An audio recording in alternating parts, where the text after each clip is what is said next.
آج اس ایشو پہ بات کرنے کے لیے ہمارے ساتھ موجود ڈاکٹر عادل نجم، یہ ڈین ہے Pardee school of global studies, Boston university. Welcome to the show doctor صاحب. ڈاکٹر صاحب یہ بتائیے گا کہ یہ جو تیل کی قیمتوں کے اندر ہم نے یہ ایک دم اتنی موومنٹ دیکھی گزشتہ روز، کیا یہ متوقع تھی؟ کیا جس طرح اکانومی چل رہی تھی یا نہیں چل رہی تھی امریکہ کی، اور اس حوالے سے گفتگو ہو رہی تھی لاک ڈاؤن کی اور معیشت کی، تو کیا آپ لوگ ایکسپیکٹ کر رہے تھے کہ یہ اس طرح کا واقعہ ہوگا اور اتنی قیمتیں گرے گی؟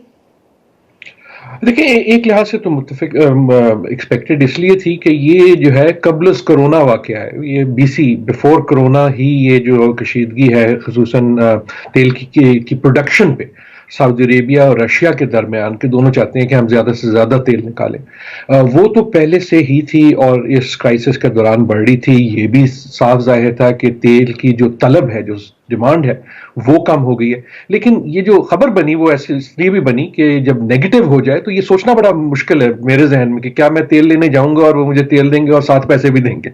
تو نیگیٹو پرائسنگ کا مطلب یہ تو نہیں ہوتا، لیکن اتنا زیادہ شاک جو ہے وہ یقیناً شاک تھا. اس نے مارکیٹس کو بھی شاک کیا، اس نے پالیٹکس کو بھی شاک کیا. اور اس میں جیسے آپ نے بالکل صحیح فرمایا کہ اس میں 2-4 محرک ہیں. ایک محرک تو طلب کا ہے جس کا تعلق کرونا وائرس سے ہے. میں اپنی ذاتی بات کرتا ہوں کہ میں جو دفتر سے تھوڑا دور رہتا ہوں تو میں تقریباً ہفتے میں اپنی گاڑی جو ہے کم از کم ایک بار میں اس کی ٹینکی جو ہے اس کو بھرتا ہوں. کئی بار ایک سے زیادہ بار ہو جاتا ہے، 4 دن کے بعد ہو جاتا ہے. اب تقریباً میرے خیال میں 7واں ہفتہ ہے کہ میں نے اپنی گاڑی میں کوئی تیل نہیں ڈلوایا.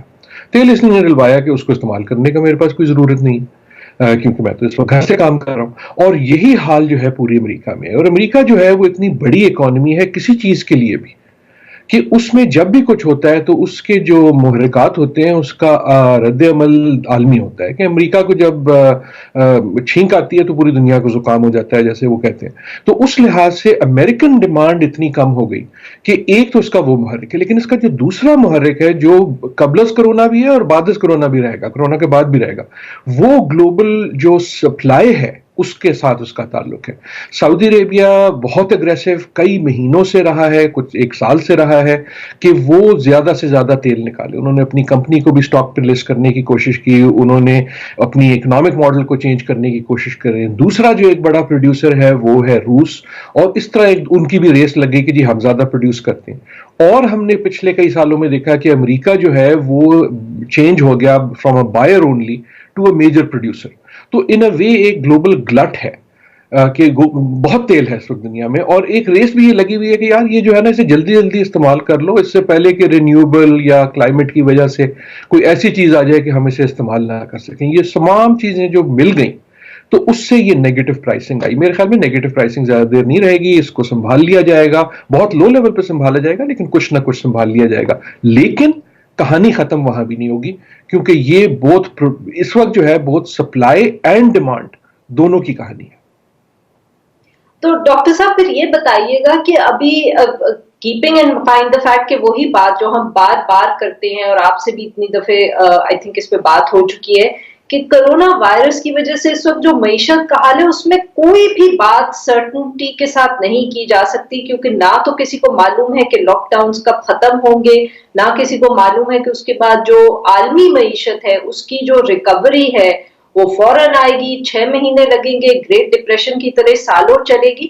تو پھر اس کی وجہ سے تیل کی قیمتیں چلے منفی تو نہ رہیں گی مگر بہت زیادہ اوپر بھی نہیں جا سکیں گی. I don't think we will see a return to the earlier year جب بہت زیادہ قیمت تھی، اور اس کے بعد سعودی عربیہ نے جب تقریباً میرے خیال میں 2013 کے بعد گرائی تھی، اس سے پہلے جو صورتحال تھی. I don't think we will ever see a return to that. Ever تو کبھی نہیں کہنا چاہیے، لیکن not for a long time. ان قریب جو ہے آپ کو ایسا ہی نظر آئے گا. ظاہر ہے ملک جو ہے وہ یہ کر سکتے ہیں کہ اپنی جو پروڈکشن ہے اس کو کم کر دیں گے. پروڈکشن کم کر دیں گے تو سپلائی کم ہو جائے گی، سپلائی کم ہو جائے گی تو ظاہر ہے تو ڈیمانڈ کو جو وہ میٹ کرنے کی کوشش کرے گی. لیکن ان ممالک کی اپنی اکانومیز بھی جو ہیں، چاہے وہ سعودی عربیہ ہو چاہے وہ روس ہو، ان کی اتنی ڈیپینڈنٹ ہے تیل پہ کہ ان کے لیے بھی پروڈکشن کم کرنا اتنا آسان کام نہیں ہے. دے وڈ رادر سیل کے ہلکی قیمت پہ بنسبت اس کے. جہاں آپ نے جو بڑی بات کی، میں اگر اس پہ لا سکوں کہ کرونا وائرس کا کیا انسرٹنٹیز، ایک تو آپ کی بات بالکل درست ہے کہ اس کا کرائسس جو ہے، جو پولیٹیکل اور اکنامک کرائسس ہے، اس کا پہلو ہی انسرٹنٹی ہے. اور اسی لیے جنگ کا حوالہ دیا جاتا ہے. اس لیے نہیں کہ یہ جنگ ہے, اس لیے کہ ان لائک دیکھیں نا, جب ارتھ کویک آتا ہے یا کوئی ایکول فائنینشیل کریش آتا ہے تو ایک مومنٹ ہوتا ہے جس پہ کرائسس ہوتی ہے, اور اس کے فوراً بعد آپ شروع کرتے ہیں ری بلڈنگ. لیکن یہ جو ہے اس قسم کی کرائسس ہے جس کا ہمیں اختتام کا نہیں پتا. ہمیں نہیں پتا, جیسے آپ نے کہا کہ یہ مہینے کی گیم ہے, ہفتے کی گیم ہے, 2 ہفتے کی گیم ہے, ایک جگہ کیا گیم ہے, دوسری جگہ کیا گیم ہے, میننگ ایک ملک یا دوسرے ملک میں. تو اس کی وجہ سے انسرٹنٹی بڑھ جاتی ہے. ایک چیز سرٹن ہے, وہ یہ کہ اکنامک اور پولیٹیکل دھچکا جو ہے وہ ایگزسٹینشل قسم کا اگر نہیں ہے تو بہت سخت ہے, بہت سخت ہے. ایسی کوئی صورتحال نہیں ہے کہ جس میں ایک دن جو ہے 4 دن بعد کوئی آئے گا اور کہے گا جی یہ ختم ہو گئی, اب گھروں گھر ہی جاؤ, جیسے پہلے تھا ویسے ہی ہو جائے گا. یہ نہیں ہوگا, یہ طے ہے. کچھ ہر چیز جو ہے اس میں ایک تغیر تبدیلی آئے گی. اور میرے خیال میں اگر ہمیں پاکستان جیسے ملکوں میں یہ بھی سوچنا چاہیے کہ یہ جو تیل ہے, یہ اس کو ایک آپ ایگزامپل لیں, جو اس وقت ہم تیل کے ساتھ دیکھ رہے ہیں وہ ہر کموڈٹی کے ساتھ اسی طرح ہوگا. شاید وہ اتنا ایکسٹریم نہ ہو, لیکن جو پروڈکشن اور سپلائی اور ڈیمانڈ کی گیم ہے وہ تو ویٹ کے لیے بھی ویسی ہی ہے, چینی کے لیے بھی ویسی ہی ہے, تیل کے لیے بھی ویسی ہے. ایسا نہیں ہے کہ بالکل ایک جیسی ہے, کیونکہ کچھ چیزیں جو ہیں وہ نیسیسٹیز ہوتی ہیں, لیکن کچھ چیزیں, بہت ساری چیزیں جو ہیں اس میں جو گلوبل سپلائی چینز ہیں وہ ایسی ڈسٹرب ہو گئی ہیں کہ جو ہمارے ماڈل تھے کہ یار یہ خریدے گا, یہ بیچے گا, یہ فلو ہوگا, اس کی وجہ سے یہ قیمت ہوگی. تو ہر چیز میں اس میں ایک تغیر اور تبدیلی کا پہلو ظاہر ہے. اور یہی میرے خیال میں اس کی the reason everyone is worried is because کہ یہ انسرٹنٹی اتنی زیادہ ہے. پر ڈاکٹر صاحب جو آپ بات کر رہے ہیں یہی کہ انسرٹنٹی زیادہ ہے اور ہمیں نہیں پتا کہ کتنی تبدیلی آئے گی, مگر بہت سے اکانومسٹ جو ہیں جو وہ بات کرتے ہیں, کچھ جیسے وہ جو ریکوری کے لیے, اگر میں ان کی زبان استعمال کر سکوں, کہ ایک طرف وہ کہتے ہیں کہ کیا ریکوری جو ہے یو شیپڈ ہوگی یا وی شیپڈ ہوگی. تو دیٹ مینس کہ ان کے خیال میں یہ بھی پاسبلٹی ہے کہ ریکوری بہت جلد آ جائے گی, اور اگر وہ آ گئی تو جو آپ بات کریں کہ کموڈٹیز کی قیمتوں میں فرق پڑے گا یا ڈیمانڈ کے اوپر فرق پڑے گا, خاص طور پہ تیل پہ, that might be very short lived. It could be, لیکن وہ جو یو اور وی والے ہیں وہ ایک طرح سے امید کا اظہار ہے. دونوں جو ہے امید یا مشاہدے کا اظہار ہے, وہ پریڈکشن نہیں ہے. کہ ایسا ہو سکتا ہے کہ وی شیپ سے مراد یہ ہے کہ دیکھیں ایک دن ریکوری ہوئی اور اس کے بعد اب ہر ایک کہے گا یار میں نے گاڑی چلانی ہے.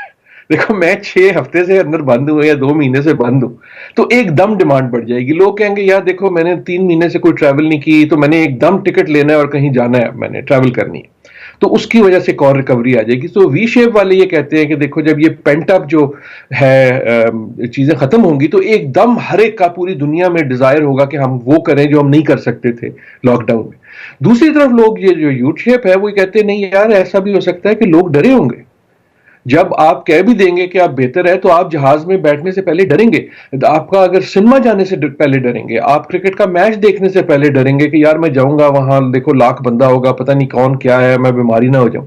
سو اس کی انسرٹنٹی ہی یہ ہے, اور اس میں سوال یہ ہے کہ اس میں کرنا کیا چاہیے. نہ یو کا انتظار کرنا چاہیے نہ وی کا انتظار کرنا چاہیے, کرنا ہمیشہ یہی چاہیے ہر ایک کو, ایک شخص کو بھی, ایک ادارے کو بھی, اور ایک ملک کو بھی, اور دنیا کو بھی, کہ آپ ایک طرح سے ورسٹ کیس سیناریو کو کم از کم سمجھ لیں, اور آپ سیونگ اور کوشش یہ کریں کہ جو ورسٹ چیز ہو سکتی ہے کم از کم اس کے لیے اپنے آپ کو انوکولیٹ, اس کے لیے بچائیں. نہ ہمارے جیسے ممالک کا جو مسئلہ ہے وہ یہ ہو جاتا ہے کہ ہماری اکانومیز پہلے ہی اتنی ویک ہیں, ہمارے پاس وہ ڈیپ پاکٹس نہیں ہیں, ہمارے پاس لارج سیونگز نہیں ہیں. لیکن جو افراد ہیں نا اس وقت, آپ ماشاءاللہ آپ یا میرے جیسے لوگ ہیں, ہمارے پاس کچھ نہ کچھ سیونگ ہوتی ہے. ہمیں اگر گھر میں بند ہونا بھی ہو تو کچھ ہفتے ہم گزار لیں گے. جب ایک مزدور ہے اس کے پاس سیونگ زیرو ہے. یہی حال ہے ممالک کا, کہ جس کے پاس ڈیپر پاکٹس ہیں, کوئی سیونگز ہے, کوئی ایسا وسیلہ ہے, وہ بہتر رہے گا. ایک اور آخری ایک لیول کی چیز ہے جس میں اس میں سلور لائننگز بھی ہیں. ہماری ملک کا ایک میرے خیال میں ایک بینیفٹ تو نہیں لیکن ایک ریلیٹو وہ چیز یہ ہے کہ کیونکہ ہم اتنے گلوبل کلیکٹڈ نہیں ہیں, ہم میجر ایکسپورٹرز نہیں ہیں, ہماری معیشت ابھی بھی ایگریکلچر پہ ڈیپینڈ کرتی ہے, تو اٹ مے بی کہ we might be able to weather some of this storm. جہاں جہاں جتنا زیادہ کنیکٹڈ ہے اس کو ایک طرح سے اس کا بھی دھچکا پڑتا ہے ایڈیشنل. بہت بالکل صحیح, بہت بہت شکریہ سر آپ کا ہم سے بات کی.